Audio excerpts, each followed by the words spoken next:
ஒரு வேண்டுகோள் உங்கள்கிட்ட சொல்கிறேன். என்ன பறிபோச்சுன்னு நீங்கள் அவங்ககிட்ட கேட்டு சொல்லுங்கள்.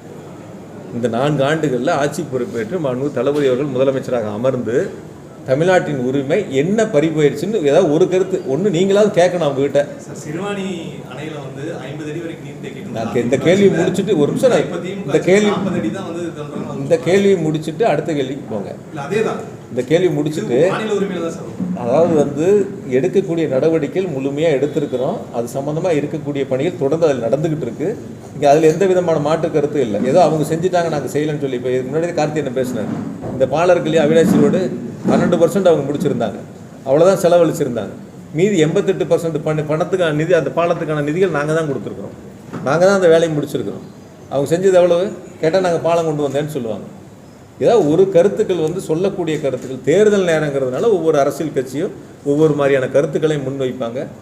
அந்த கருத்துக்களை நீங்கள் ஒரு செய்தியாக போடணுங்கிறது அது உங்களுடைய கடமை. அது நீங்கள் செய்கிறீங்கன்னு வச்சுக்கோங்க. பொதுவாக நீங்கள் கோயம்புத்தூரை பொறுத்த வரைக்கும் இப்படி ஒரு பெரியார் நூலகம் இது வரைக்கும் அமைஞ்சிருக்காங்க.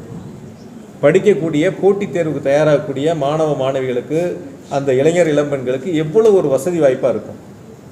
7 மாடி கட்டணம் மிக பிரம்மாண்டமாக இருக்குது. நகைத்தொழில் செய்கிறவங்களுக்கு என்றைக்காவது அவங்க வாழ்க்கையில் நினச்சி பார்த்துருப்பாங்களா? எத்தனை வருஷ கோரிக்கை. இங்கே இருக்கக்கூடிய பத்திரிகையாளர் எத்தனை முறை அதை எழுதியிருப்பீங்க. அவங்களுக்கான ஒரு தொழில்கூடம் வேணுங்கிறதுல ஏறத்தாழ 126 கோடி அதில் அதுக்கான நிதிகளை கொடுத்து அவங்களையே அவங்க எல்லா சங்கங்களையும் அழைச்சி சம்மந்தப்பட்ட அதிகாரிகள் அமர்ந்து அமைச்சரே உட்கார்ந்து அதை பேசி என்ன வடிவமைப்புகள் செய்யப்பட்டிருக்கு, இதில் ஏதாவது மாற்றங்கள் இருந்தால் நீங்கள் சொல்லுங்கள் அப்படின்னு சொல்லி அவங்ககிட்டே கேட்டு அதுக்கான திட்டமிடல் அதில் செய்யப்பட்டிருக்கு. இப்படி தொடர்ச்சியாக ஒட்டுமொத்தமாக நிறைய வரிசையாக சொல்லிக்கிட்டே இருக்கலாம். அதனால் தமிழ்நாட்டினுடைய உரிமைகள் என்பது கடந்த காலங்களில் அதிமுக ஆட்சியில் பறிபோனதை இன்று நம்முடைய முதலமைச்சர் மாண்புமிகு தளபதி அவர்கள் மீட்டு கொண்டு இருக்கின்றார்கள். நீங்கள் ஒரு கருத்து நீங்கள் சொன்னதில் நல்ல வாஸ்தவம் தான். முன்னாடி அவங்களுடைய இல்லை சார், அவங்களுடைய கருத்தாக சொல்கிறேன்.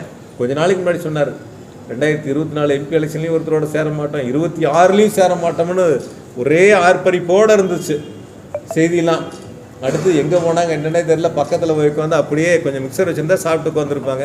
டேபிளில் மிக்சர் வேறு இல்லை அன்றைக்கி, இல்லைன்னா அதையும் சாப்பிட்டுட்டு உட்காந்துருப்பாங்க. பொதுவாக சொல்கிறேன். எதுக்கு சார் நாங்கள் அப்படி சொன்ன மாதிரி நாங்கள் எதாவது நினச்சோம்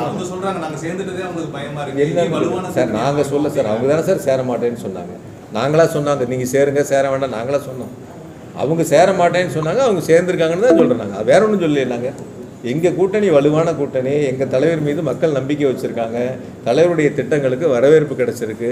முதலமைச்சர் செல்லும் இடமெல்லாம் தாய்மார்கள் மகளிர் வந்து உற்சாக வரவேற்பு கொடுக்குறாங்க. அடுத்த 2026 தேர்தலிலும் தளபதி தான் முதலமைச்சருங்கிறத உறுதி செய்கிறாங்க.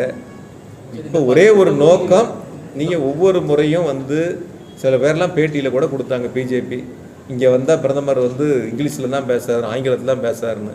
அதுவும் சோசியல் மீடியாவில் வந்துச்சு. அவர் வந்து எந்தெந்த கூட்டத்தில் கலந்துக்கிட்டாரு, எதெல்லாம் ஹிந்தியில் பேசினாருன்னு. அதெல்லாம் விட்டுறீங்க சோசியல் மீடியாவில்.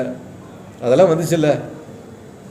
ஒரு கட்சியோட ஒரு நிர்வாகி பேசினார், அவங்க வந்தாங்க இங்கிலீஷில் தான் பேசுகிறாரு, வேறு எதுலேயும் பேசுறது இல்லைன்னு. அப்படியே கீழே பதில போட்டிருந்தாங்க அவர் ஹிந்தியில் பேசுறது. அப்படிதானே வந்துச்சு. டயா பூஸ்டர் சுகருடைய ரிமோட் கண்ட்ரோல் இனி உங்க கையில. அனைத்து மருந்து கடைகளிலும் கிடைக்கும்.